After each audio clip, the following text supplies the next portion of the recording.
पहाड़ ऊपर माता खल्लारी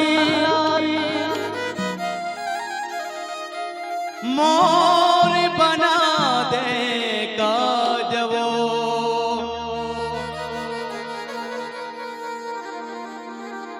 माता खल्लारी आके तहा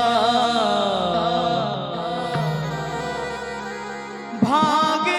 जगा दे मोर वो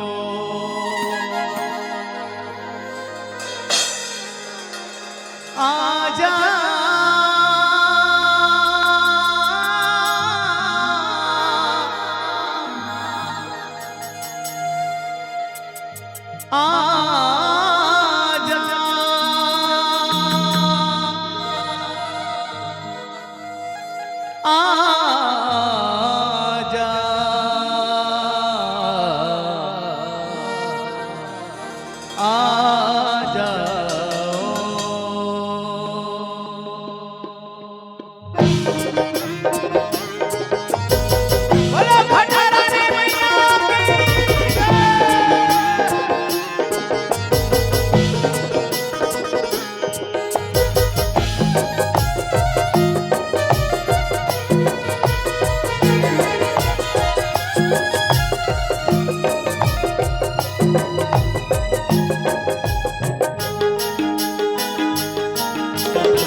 के वो राजा और मैयल लेके आजा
जय आजा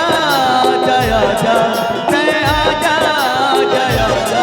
जय आजा जय आजा जय आजा जय आजा ओ जंगल के वो राजा और मैयल लेके आजा ओ जंगल के वो राजा और मैयल लेके आजा जय आजा जय आजा जय आजा जय आजा जय आजा जय आजा जय आजा जय आजा ओ जंगल के वो राजा मैयल लेके आजा ओ जंगल के वो राजा और मैयल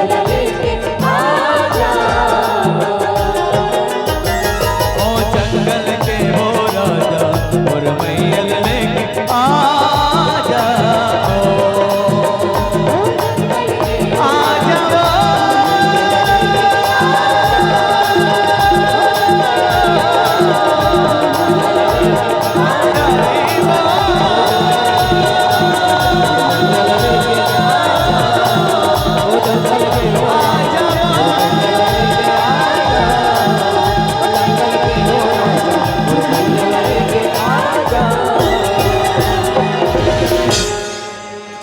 बोलो खल्लारी मैया की जय हो, खटारानी मैया की जय हो, छतरी मैया की जय हो,